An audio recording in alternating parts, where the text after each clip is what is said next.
Nesta entrevista, eu vou conversar com o senador Walter Pinheiro, do PT da Bahia. Nós vamos conversar sobre um assunto no qual o senador Walter Pinheiro é especialista, que é exatamente telecomunicações. Nós vamos falar das contradições do setor de telecomunicações no Brasil. Senador Walter Pinheiro, o setor cresceu muito, sem dúvida nenhuma que na última década demos um salto impressionante. No entanto, o setor vem derrapando com contradições, com fragilidades inexplicáveis ou injustificáveis. Eu queria que o senhor primeiro traçasse um panorama do setor. Primeiro, assim, esse é um dos setores mais importantes, talvez o mais importante. Pra você ter uma ideia, ele arrecada mais do que o setor de petróleo e petroquímica. Esse setor, por exemplo, ele arrecadou o ano passado algo em torno de 200 bilhões de reais. 200 bi. Aqui nós nos estapeamos aqui com a questão dos royalties do petróleo, e quando falamos em 300 bi, era um negócio para 10 anos. Só em um ano, o setor de telecomunicações arrecadou 200. Ele é setor decisivo hoje. Você não monta uma indústria sem ter telecomunicações. Antigamente era só energia e estrada. Você não resolve problemas do mundo senão via comunicação. Hoje, as distâncias foram encurtadas. Uma operação na Bolsa não precisa mais o sujeito sair daqui, pegar um avião e se mandar para Tóquio. Ele espera pacientemente a virada do fuso e diligentemente, na velocidade da luz, ele manda a sua informação ou ele aplica na Bolsa em qualquer lugar do mundo. Ora, nós estamos falando de um setor que a linha de produção de determinados equipamentos, aquilo que está na mão do povo, o Brasil já tem 200 e quase 70 milhões, 268 milhões de usuários. Está na mão, de celulares. De celulares, imagine. Mas olha só, esse mesmo setor que fabrica um celular, por exemplo, e aí eu estou me referindo à indústria, sem interromper a linha de montagem para fazer a checagem da qualidade, porque sabe quanto é a perda? Menos de 0,5. 95% do que passa na produção, 95,5%. Ou melhor, perdão, 99,5% que passa na produção, passa com alta qualidade. Então só é feito hoje a apuração da qualidade no final, porque é 0,5%, desprezível. Então esse setor que tem tudo isso, esse setor conseguiu chegar. Esse setor que conseguiu utilizar tecnologia mais avançada. Hoje no Brasil, nós estamos utilizando a mesma tecnologia que usa em qualquer lugar do mundo. No início do celular do Brasil, você via aqui que os aparelhos eram um tijolão. Tá? Quando você tinha uma tecnologia na Europa, aqui nós estávamos utilizando uma tecnologia que lá eles já estavam desovando. Hoje é no mesmo tempo. Vamos pegar o exemplo, claro. Quando as grandes empresas lançam seus aparelhos de sucesso, que eu não quero fazer propaganda delas aqui, mas no mesmo momento em que aparece em Nova York, no mesmo momento que aparece em Tóquio, no mesmo momento que aparece em Madrid, Barcelona ou Paris, a gente tem em Salvador, a gente tem até no interior. Portanto, olha que coisa impressionante. Hoje somos que lugar no ranking, no mercado no mundo? O quinto mercado do mundo. Quinto. E como o senhor explica tanta queixa? Se formos aí é que entra exatamente essa grande contradição. Aos órgãos de defesa do consumidor... 2 milhões de reclamação. Pois então. 2 milhões de reclamações. O que fazer, senador? O que fazer, aí é que entra o embate, o debate desse momento. Quem avançou nessa ordem podia tranquilamente ter avançado para prestar serviço com qualidade, para chegar com banda larga, para ofertar um serviço e fornecer esse serviço e não oferecer 2 mega e entregar 500K.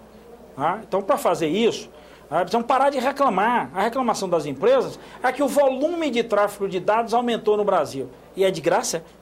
É inclusive, um dos serviços mais caros do mundo. Então, portanto, o que fazer? Investimento. Compartilhamento de infraestrutura, que é outra reclamação que as empresas fazem. Não podemos botar antena.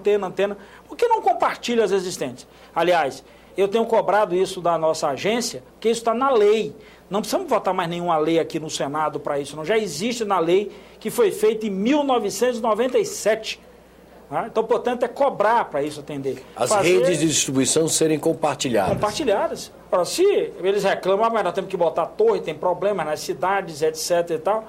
Mas se você pegar uma torre e compartilhar com 4, 5 operadoras, você tem condição de prover a infraestrutura.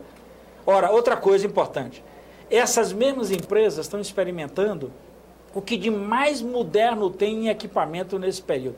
Equipamento, inclusive, que fantasia uma torre, equipamento que diminui o tamanho de um equipamento que se bota na torre, situações, inclusive, novas. Então, por que não faz esse investimento?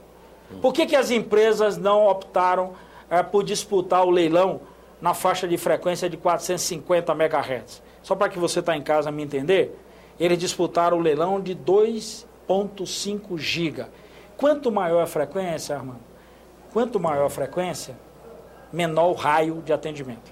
Então, quando você opera numa frequência de 2,5 GB, o raio daquela torre é de 4 km. Então, eu preciso botar um bocado de torre para garantir o funcionamento.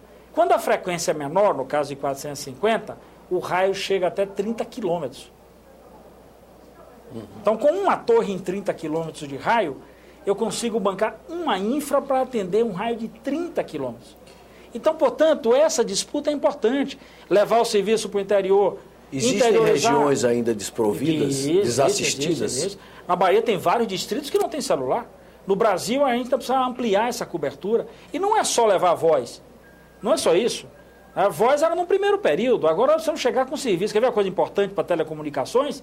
Você poder chegar em tudo quanto é lugar para levar serviço de educação, de saúde, de segurança. Já imaginou o que é, Armando? Você ter a oportunidade de estar numa cidade do interior e o médico que está lhe atendendo, aliás, o programa Mais Médico é do governo, vai botar um médico lá para cuidar da saúde da família, mas ele não é especialista, ele não é nefrologista.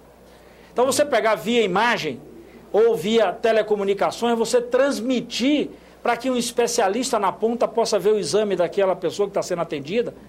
Então, por exemplo, remota. Pode, consulta remota. Eu posso botar alguém para fazer a consulta e o exame, por exemplo, de um nefrologista, e o nefrologista analisar esse exame à distância.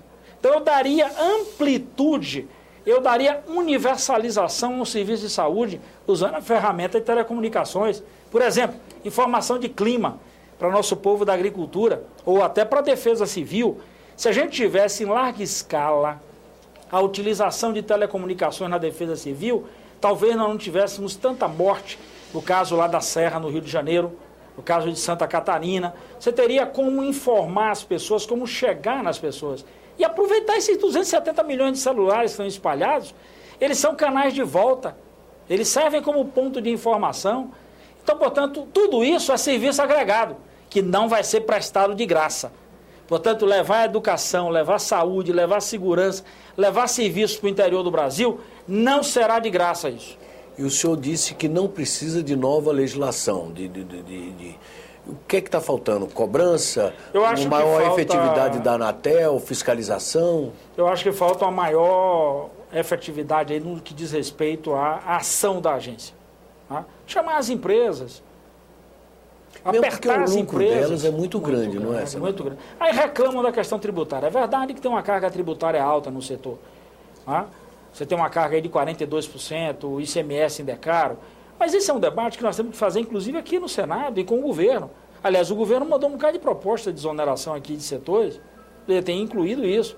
Então, acho que esse é o conceito. E não lhe preocupa a fusão de duas grandes nesse momento? Não vai piorar o cenário? Essa é uma coisa que nós alertávamos desde 98. O setor tende, por característica natural, de agregar. Então, por exemplo, nós já tínhamos visto isso aqui. Nós estamos falando da fusão da Oi com a Portugal Telecom agora. Tá? Mas a Oi havia se fundido, inclusive, com a Brasil Telecom aqui de Brasília. Já tinha tido essa fusão. Agora é a Telefônica de Espanha que assume o controle de uma das empresas que controla a TIM, né, que é a Telefônica Itália. Né? Então, portanto, a TIM é uma divisão da Telco, que é a controladora da italiana. A TIM é móvel, a Telco é uma espécie de holding. A Telefônica de Espanha passou a fazer parte desse contexto. É lógico que preocupa. Você vai monopolizando, você vai diminuindo o número de competidores nesse cenário. Então, se isso reduz, o importante é que nossa agência de fiscalização aumente o rigor com o cumprimento de metas de qualidade, com o cumprimento de metas de universalização, com o cumprimento de metas de atendimento, porque senão o monopólio ou os oligopólios vão determinando aonde e de que forma eles querem chegar. Obviamente que eles vão querer chegar na Paulista, no centro de Salvador, aqui em Brasília, e vão tratar a maioria do Brasil como um segundo plano. Então, portanto, é fundamental que a gente aproveite essa excelência de crescimento tecnológico no setor para poder fazer chegar serviço a todo e qualquer cidadão brasileiro. Senador Walter Pinheiro, muito obrigado pela entrevista. Eu que agradeço.